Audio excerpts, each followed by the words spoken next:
बड़ी बिखरी हुई प्रेस कॉन्फ्रेंस में बज़ाहिर दो ही बुनियादी मकासद ज़ाहिर हो रहे हैं। अव्वल तो ये कि मालियाती मंडियों को वो ये पैगाम देना चाह रहे हैं, मुतमईन करना चाह रहे हैं कि चूंकि ये जंग बहुत कामयाब रही है इसलिए अब ये जंग खत्म होने वाली है। ट्रंप हालिया दिनों में बार बार ये कह चुके हैं कि अमेरिका की फौजी मुहिम शेड्यूल से आगे है और जंग बहुत जल्द खत्म हो सकती है।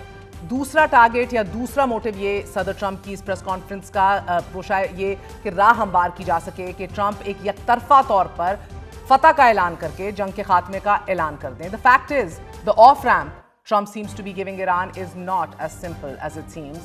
Be it as it may that Trump needs face saving more than anyone today. ऐसी जंग को ख़त्म करना कि जो शुरू ही नहीं की जानी चाहिए थी और फिर इसे अफगानिस्तान की तरह एक ख्याली फतह के ताक़ुब में बरसों तक परसू करना यकीनन दुरुस्त कदम नहीं है, मगर ये इतना आसान नहीं है the face saving that Trump is aspiring for कि जितना ट्रंप बज़ाहिर समझ रहे हैं। इस मामले में तेहरान की भी अपनी राय और फैसला है और फिलहाल कोई ख़ास इशारा नहीं मिल रहा कि ईरान इस बात से इत्तफाक करेगा कि जंग ख़त्म हो चुकी है। दर हकीकत ईरानी क़यादत ने वाज़ेह तौर पर कह दिया है कि अमेरिका के साथ सफारती मुज़ाकरात या फौरी जंग बंदी उस वक्त काबिल कबूल होगी कि जब हमारी कंडीशंस मानी जाएंगी, क्योंकि वाशिंगटन ने माजी में मुज़ाकरात के दौरान ही हमले किए।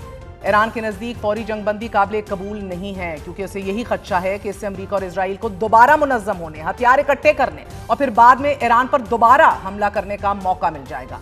तेहरान के ख्याल में जंग बंदी उसी वक्त मायने खेज होगी कि जब अमेरिका इजराइल खित्ते के दीगर रियासतों और आलमी मुइश्तों को इतनी भारी कीमत अदा करना पड़ जाए कि सब इस नतीजे पर पहुंच जाए कि जंग शुरू करना ही बहुत बड़ी गलती थी। हकीकत यह है कि जंग पहले ही आलमी मईशत पर असर डाल चुकी है। खलीज में कशीदगी बढ़ने के बाद तेल की कीमतें हमने $100 फी बैरल तक जाते देखी and the situation is still very very critical. जबकि अब नाए हुर्मुज़ में जहाज रानी मुतासर होने से आलमी तवानाई की मंडियों में शदीद बेचैनी पैदा हो चुकी है। मजीद ये कि अगर जंग इस मरहले पर ख़त्म हो जाती है तो ईरान ऐसी हालत में है अभी कि जो जंग से पहले के मुकाबले में बहुत ज़्यादा वल्नरेबल और एक वीकेंड पोजीशन है। अमरीकी और इजरायली हमलों में ईरान के हज़ारों अहदाफ को निशाना बनाया गया है। इसके अंदर फौजी अड्डे हैं, मिसाइल है, मराकज़ हैं, बहरी जहाज़ हैं, ड्रोन फैक्ट्रियाँ हैं, तवानाई के बुनियादी ढांचे, ये सब कुछ शामिल है। बाज़ रिपोर्ट्स के मुताबिक चंद ही दिनों में 5000 से ज़ायद टारगेट्स को निशाना बनाया गया ईरान में। इसके बुनियादी ढांचे का एक बड़ा हिस्सा तबाह हो चुका है और ईरान की मिसाइल सलाहियतों को भी नुकसान पहुंचा है।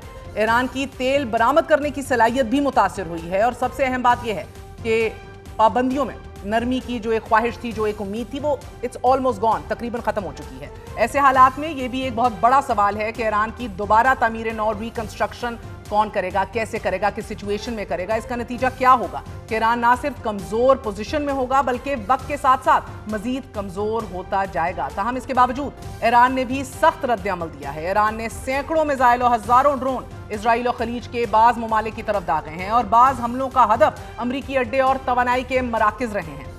इसीलिए इम्कान यही है कि ईरान इजराइल को निशाना बनाना जारी रखेगा, चाहे अमरीका फतह का ऐलान करके अपनी फौज वापस ही क्यों ना बुला ले। नाज़रीन, खलीज तावन काउंसिल यानी कि GCC के बाज़ ममालिक भी निशाने पर अभी हैं, दे आर द टारगेट और ये टारगेट मजीद रह सकते हैं ईरान के।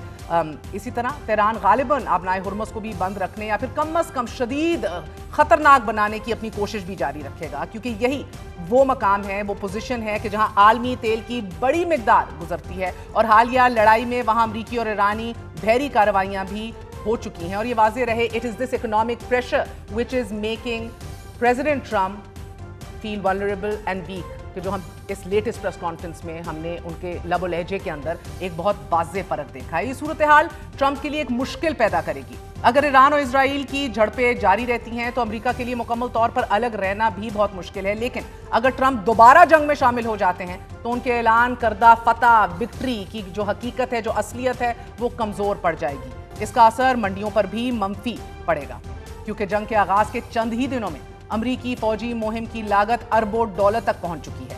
ईरान यकीनन ना तो एक तवील और ना ख़त्म होने वाली जंग चाहता है और ना ही इसका मुतहम्मिल हो सकता है। ताहम इम्कान यही है कि जंग बंदी कबूल करने के लिए वो कुछ अहम तरीन मुतालबात पेश करेगा। मसलन अमरीका की जानिब से दोबारा हमला ना करने की जमानत, पाबंदियों में नरमी, बैरून मुल्क मुंजमद ईरानी असासों की वापसी। ट्रंप शायद सख्त बयान देते रहे, in fact he will, because that is just his posture, that is his personality. लेकिन अगर जंग बंदी जारी रहती है तो इससे उन पर दबाव बढ़ेगा।